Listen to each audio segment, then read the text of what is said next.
Hello les comédies, j'espère que vous allez bien. Je suis tellement contente de vous retrouver aujourd'hui parce que c'est le premier jour de l'automne et l'univers seul sait à quel point j'aime cette saison. J'attendais cette saison depuis. Parce que l'hiver, il fait trop froid. Printemps, il y a tous les insectes qui se réveillent là. L'été, oh là là. La chaleur, j'aime bien, mais l'été, c'est toujours beaucoup trop. Donc l'automne, c'est vraiment la saison parfaite.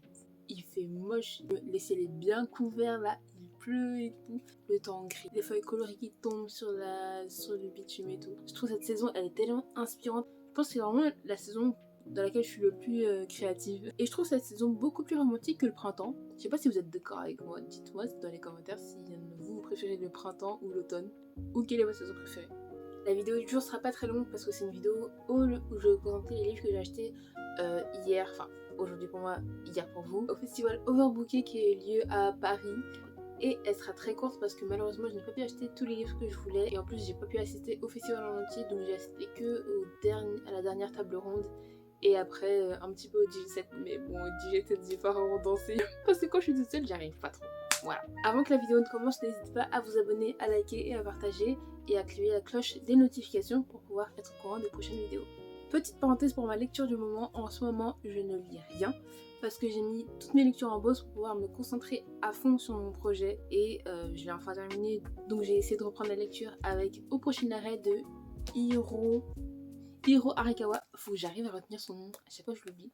Au prochain arrêt de Hiro Arikawa, mais dites-vous ça fait 6 mois que je l'ai commencé et là j'en suis à la page 69. 6 mois, 10 pages par mois. Alors que l'histoire elle est trop bien, c'est un roman choral qui se passe dans un train. On a plusieurs personnages et plusieurs histoires qui se passent en même temps. Et c'est trop bien, enfin c'est trop bien écrit, les histoires sont intéressantes et tout. Mais je sais pas pourquoi, je sais pas.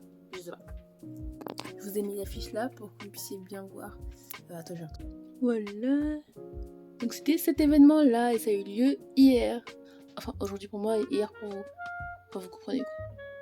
Donc Overbooké, qu'est-ce que c'est? C'est une association club de lecture, je sais pas si on peut dire asso club de lecture, je sais pas trop, qui a été fondée en janvier 2021 par Deli, qui est une jeune femme qui est passionnée de lecture. Et dans leur association, ils proposent souvent plusieurs événements autour de la littérature francophone, mais avec, comme elle le dit dans son association, des livres qui renversent le monde. Et en fait, dans l'association, ils vont mettre en avant des auteurs et autrices qui n'ont pas l'habitude d'être mis en avant de la maison d'édition les plus connues en France. Ils organisent aussi des discussions, des rencontres avec les auteurs, plein de petits événements sympas. Je me souviens qu'en juin dernier, par exemple, elles avaient organisé une rencontre avec Laurent Safo et Reine Debussy, qui sont Laurent Safo qui a écrit Quand réalité et Reine Debussy qui l'a illustré. Du coup, ils avaient organisé une rencontre, on avait eu un moment pour échanger avec l'autrice et l'illustratrice. Et puis après, il y avait un petit buffet et une séance de dédicace. Et c'était vraiment trop cool. Donc, personnellement, moi, je vais m'inscrire cette année pour l'adhésion 2024-2025. J'attends juste d'avoir ma paye là. Et puis, je suis là. Et puis, je serai dedans. Donc, aujourd'hui, j'ai malheureusement pas pu participer à tout l'événement. Je suis arrivée assez tard, vers 17h30, il me semble. Et en fait, je suis arrivée à la dernière table ronde et j'ai eu la chance parce que c'était celle où il y avait Laurent Safou. Et cette table ronde avait en fait pour thème, je crois que c'était les romancières, comment écrire nos colères et nos amours. Et cette table ronde était très intéressante. Et franchement, la prochaine fois, je crois que je vais enregistrer parce qu'à chaque fois, les autrices elles disent des choses trop belles et à chaque fois, j'oublie. Alors c'est super intéressant. Par exemple, je me souviens plus du nom de l'autrice, mais il me semble que c'était Juice. Je sais plus. Je suis pas sûre. Et en fait, elle avait posé une question aux autrices qui était, je crois, est-ce que écrire c'est se trahir? Est-ce que l'écriture c'est une forme de trahison? Je me souviens plus des réponses exactes de chacune, mais globalement, elles n'ont pas eu peur de dire que, en fait, que l'écriture c'est une forme de trahison. Une forme de trahison envers soi-même, parce que en fait, on se révélait à travers l'écriture. J'espère que j'ai bien compris et que je suis pas en train de dire des bêtises. Mais voilà, donc c'était en fait une forme de trahison envers soi-même parce qu'on se révélait. On révélait ce qu'il y avait de plus profond en nous, que ce soit conscient ou inconscient. Personnellement, j'étais d'accord avec elle. C'est un sentiment que j'ai déjà ressenti quand j'ai écrit Hidden Heart. Et enfin bref, voilà, je me souviens plus exactement des termes, et plusieurs questions comme ça. Il n'y a pas eu tant de questions que ça, parce qu'en fait à chaque fois, elles développaient, chacune leur tour, c'était 4 à cette table ronde. Il y avait 4 réponses par question. Donc comme elles développaient, je pense qu'il n'y avait pas eu beaucoup de temps pour qu'il y ait tant de questions que ça, mais le peu de questions qu'il y avait était très enrichissant. Sans plus tarder, je vais vous montrer ce que j'ai acheté aujourd'hui parce que je me suis trouvé quelques pépites. En premier, on a La mer chantera tout le monde de Laurent Safou. Celui-là, je ne l'ai pas acheté au festival, je l'avais déjà acheté avant. Vous avez pu le voir sur les shorts que j'ai publiés la semaine dernière. Donc je ne peux pas vraiment vous donner mon avis sur ce livre étant donné que je ne l'ai pas encore lu. Mais je vais vous lire le résumé du coup. Pourquoi devrions-nous craindre les dieux quand nous t'avons toi? Sur l'île de Gorée, Ino rencontre Salif, un mystérieux pêcheur, qui la séduit avant de disparaître. Peu après, la jeune femme découvre un corps échoué sur le sable. Elle a l'intuition qu'un secret lié au pêcheur et dépassant les lois humaines se cache derrière ce meurtre. Débute alors pour Ino une quête de ses origines, au cœur de l'invisible. Elle devra choisir entre son humanité et ses pouvoirs, entre les deux hommes qu'il aime, et affronter les divinités qui pourchassent sa lignée depuis la nuit des temps. Une romance sombre et envoûtante au pays des djinns et autres créatures fantastiques du Sénégal. Vous savez que ça fait longtemps que j'ai pas lu de fantastique, donc quand j'ai vu ça, oh là là. Donc voilà, l'histoire m'intrigue beaucoup, notamment par tous les mystères qu'il y a autour des divinités sénégalaises et tout. Et voilà. Donc j'ai vraiment trop hâte de pouvoir le lire celui-là. Enfin comme tous les autres. Ensuite, on a Sous les strates de Louève que j'ai rencontré aujourd'hui et que j'ai découvert aujourd'hui aussi. Notamment aux tables rondes dans laquelle elle parlait de son rapport à l'écriture, de son rapport à la... comme toutes les autres en fait, de son rapport à l'amour et aux colères dans les livres. Et en fait, j'ai été très charmée par ce qu'elle disait, et je ne saurais pas vous le redire aujourd'hui, mais sur le coup, c'était très intéressant, c'est instructif, et du coup, j'ai acheté il me semble que c'est son premier roman, et je vais vous lire le résumé. Des rues de Ho Chi Minh Ville au Mont Saint-Clair-de-Sète, de la quiétude d'un village des Vosges à la clameur de Bangkok, Lynn, adoptée au Vietnam par deux parents français, reconstitue sa propre histoire à travers les voix de ses deux mères, Françoise et Minh. Comment se construire quand on est une enfant vietnamienne au sein d'une famille blanche? Comment se trouver quand on n'appartient à rien? Les souvenirs fragmentés peuvent-ils former un tout cohérent? Trois histoires s'entremêlent et trois voix se rejoignent pour dire une chose. Aujourd'hui, Lynn est exactement là où elle devrait être.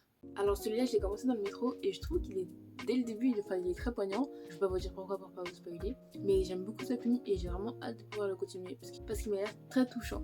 Et comme promis, je te ferai un retour Louève si jamais tu passes par là. Et vraiment, j'ai hâte de terminer Sous les strates. Donc ensuite, j'écris Mon petit de Nadège Erika.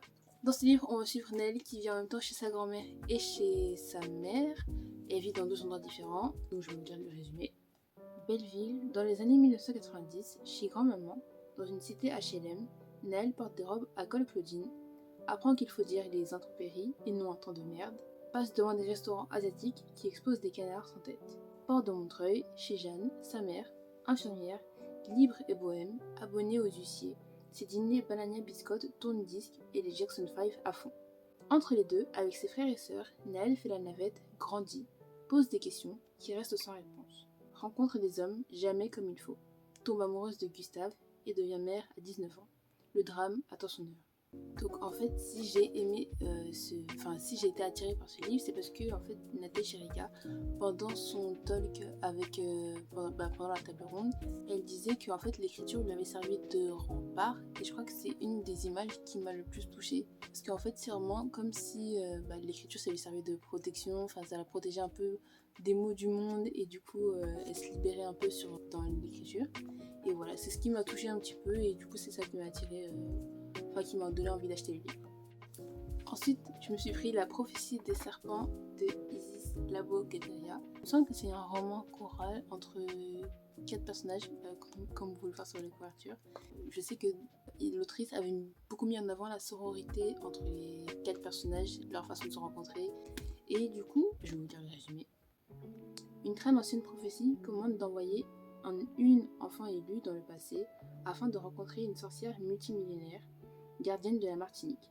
Seul ce voyage temporel sauvera son île de la malédiction. Dans la torpeur et l'ennui de son été, Naïla, en vacances en Martinique, chez sa grand-mère, tombe sur un vieux secret de famille. Une magie ancestrale la projette au cœur du XVIIe siècle. À cette époque, elle rencontre Nonoun, jeune femme Kalinago, confrontée à la violence des colons. Funmilayo, prêtresse Yoruba, déportée sur l'île comme esclave, et Rosen, paysanne bretonne, arrivée dans la colonie après avoir été accusée de sorcellerie. Réunies dans une quête désespérée de liberté, les 4 jeunes femmes découvriront la puissance de la sororité face à l'oppression et tenteront, à leurs risques et périls, de changer le cours de l'histoire. Donc j'étais très intriguée par le résumé, notamment parce que c'est une histoire qui va un peu déconstruire, enfin pas déconstruire mais pointer du doigt la période de l'esclavage. Et enfin, j'ai pris Visible, figure noire de l'histoire de France, de Bin Kadi Emmanuel Ié et Léo Kloekner, illustré par Aurélia Durand. Celui-là, je savais déjà que j'allais le prendre, parce que je l'avais déjà vu, peut-être pas sur les réseaux, mais je sais plus où je l'avais vu. Et dans ce livre, en fait, on fait le portrait de plusieurs héros et héroïnes noirs qui ne sont malheureusement jamais mis en lumière. Une des personnes qui a écrit cette histoire est professeure. Et je trouvais ça super intéressant, en fait, de pouvoir en fait avoir des héros qui nous représentent, nous, en tant que personnes noires francophones. Donc je peux vous montrer quelques-uns des personnages. On a notamment Toussaint Louverture qui était un chef de guerre qui est né en 1743. On a qui d'autre? On a aussi Alexandre Dumas. Je savais même pas que Alexandre Dumas était noir. Donc on a plusieurs personnages comme ça dont on ne connaissait pas forcément l'existence. Enfin, personnellement moi. Voilà, globalement c'était un super festival, j'ai vraiment aimé. C'était une super ambiance, c'était vraiment très instructif au niveau des tables rondes. Enfin, je n'ai fait qu'une seule, mais je suppose que les autres aussi étaient instructives. Et en fait, ce que j'aime bien dans ce genre d'événement, c'est qu'on a des représentations plus variées que dans les festivals classiques, enfin les plus connus en tout cas.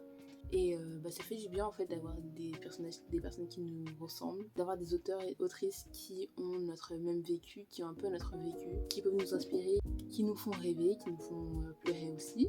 Donc ça fait du bien. Donc merci beaucoup à Deli et à l'association Overbooké pour cet événement qui était incroyable. Voilà les comètes, j'espère que cette vidéo vous a plu. J'ai pas pu tout filmer, malheureusement je vais vous mettre quelques vidéos pendant la vidéo. J'espère que ça vous plaira. Et j'espère que je vous verrai l'année prochaine à Overbooké, enfin au festival, s'il a encore lieu, j'espère. Rappelez-vous que la semaine prochaine, il n'y aura pas de vidéo, que j'ai repris le format de toutes les 2 semaines pour ne pas me sentir trop vite submergée par le rythme des 1 vidéo par semaine, parce que maintenant que j'ai repris le taf, ce sera un peu plus compliqué. Donc j'espère que vous allez autant accrocher et qu'on se reverra dans 10 semaines. Voilà, je vous fais plein de gros bisous du comète, prenez soin de vous. Bisous!